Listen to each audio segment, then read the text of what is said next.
మృంగిడిది గరళమట మృంగిడి వాడు విభుండట మృంగమన సర్వమంగళతన మంగళ సూత్రం ఎంత నమ్మినదో. పూర్వము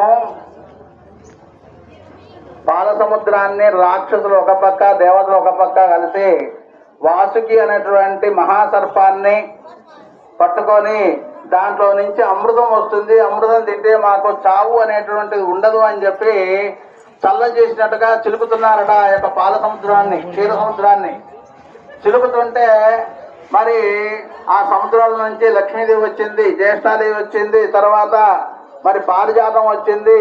అన్నీ ఈ విధంగా దేవతలందరూ ఉద్భవిస్తున్నారు.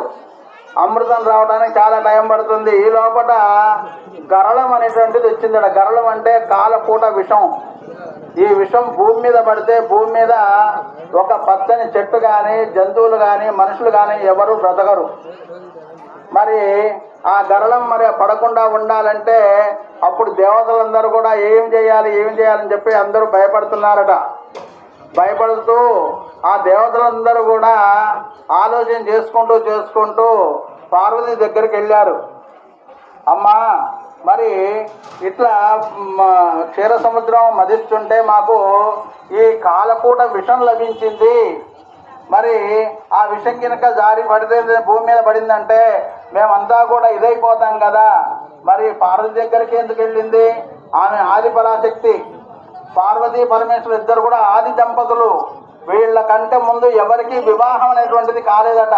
వీరిద్దరు వివాహం తర్వాతనే రాముల వారికి కానీ, కృష్ణునికి కానీ, వెంకటేశ్వర స్వామికి కానీ, మానవులకు కానీ వీరిద్దరు వివాహం తర్వాతనే మిగతా దేవతలకు కూడా వివాహం. అందుకనే వీరిని ఆది దంపతులు అంటారు.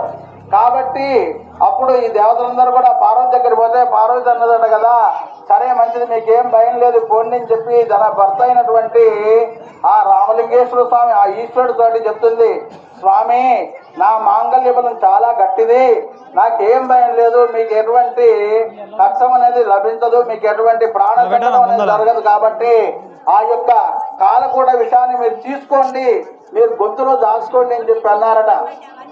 అని ఆ యొక్క మాంగళ్యాన్ని తీసుకొని తన భర్త పరమేశ్వరునికి ఆ పొయ్యి మీద ఆ విషయాన్ని మింగవని చెప్పి ఆ మాంగళ్యాన్ని కళ్ళకద్దుకొని పంపించిందట. అప్పుడు ఆ పరమేశ్వరుడు పోయి ఆ యొక్క కాలకూట విషయాన్ని పూర్తిగా కడుపులోకి పోనీయకుండా కంఠంలోనే దాచుకున్నాడు. అందుకనే శివుణ్ణి చూడండి, శివుని కంఠం ఎప్పుడు నల్లగా ఉంటుంది. మీరు శివుడికి అభిషేకం చేసేటప్పుడు మీరు పాలు పోయండి, పెరుగు పోయండి, తేనె పోయండి, చక్కెర పోయండి, పెరుగు ఇంకా